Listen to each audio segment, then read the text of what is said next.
everyone. This tutorial will be about resource lists.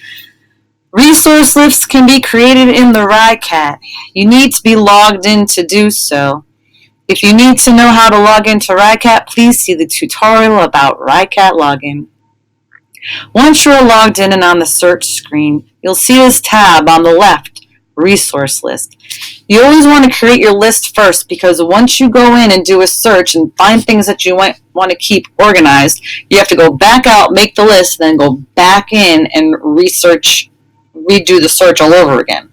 That's why it's called research. Sometimes you have to do it more than once. It can be hard, and if you can keep organized and keep track of your stuff that you find, it will make your life a lot easier in the long run. So when you click Resource List, it defaults to the public lists, which are all the different lists I've made over the years and other people too. You're welcome to use these and view them if the subject that you need is there. But what you want to do is go to My Lists and add a list. Call it whatever project you're working on. So say history research paper. Save it, and later on we will go back here to view the things that we put into our list. So now I have to go to the main search box, and what I'm going to be looking for today is information about animal rights. And you can see different keywords that people have put are animal rights, animal abuse. I happen to know that animal rights is the keyword that brings up the most. Sometimes you have to brainstorm different words that mean the same thing in your keywording to get the things you're looking for. So I'm always available to ask about keywords because I know it's in the catalog, but you might have to try different things. Now, I have title, keyword, and subject. If I hit title, I get 10.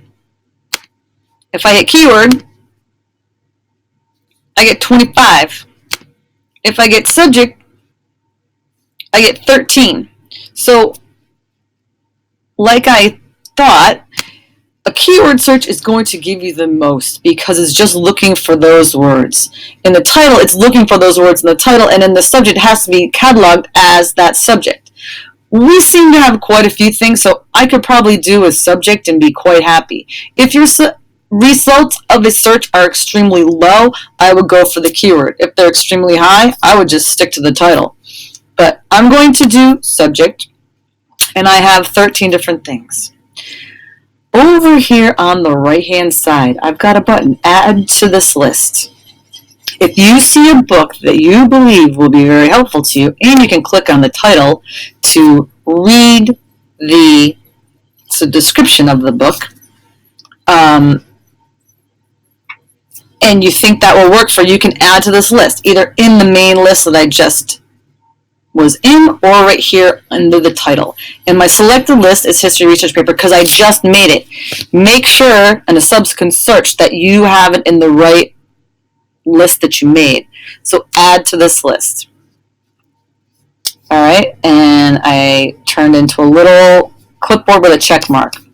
I'm going to go back to my search results and I'll show you. I just added this opposing viewpoint book, and here's my little clipboard. I also have some other choices, and I'm going to add the first few, and then I'm going to go over to the shelf and get them off and see if I actually do need them and if they'll work for me. But I'll just keep track so I know which ones I already have found, because if I do a subsequent search for something else, I will see that little clipboard and know it's already in my list. So those were books. And say I wanted some websites too. I can go to my WebPath Express, right here on the left, and plug in animal rights, just like I did for my book, and search. Now I've got 1,000, but right off the bat, the animal rights view, and this is my grade level. This one might be a little young, but here's another one, my grade level. Quick summary of animal rights, Joseph Libinsky. Animal rights movement. A little bit younger there. So here, I'm going to limit to just high school. Get results. And it still says 1,000, but now all my 912s came to the top. And you can see it has add to this list, the same button as the books. So I'm going to add this one. Here's my little clipboard. And I'm going to skip this guy for now, but I'm going to go down here to the animal rights movement. That is something I'm looking for. Now, I did 3 books and 2 websites. So I'm going to go back to my list on the left-hand side under History Research Paper, view it, and here are the 3 books that I put in my list. Now, the first one is out. Someone else has it checked out right now, but that's okay. I can leave it in my list so that I can use it later. And I have all the information about it right here in my account, whenever I sign in, wherever I am, whenever I want to look at it. And these 2 books are here, so I'm going to walk over the shelf and get them. These are just the books. If you look up here on the top, here are library materials. And then there's websites. There's 2 different pages for this because on the bottom of the page, it will create my citation list in MLA format. And the format for books and websites is different. This is the full MLA bibliography for those 3 books. If I was going to use them all, I could copy and paste this into my doc for my bibliography and I would be done. If you don't want one of these books, you can remove it. Then click go, and you'll have your bibliography done. Then when I go to my websites, same deal. My website is listed. I can remove it if I need to. I can link directly from the URL that's in my account.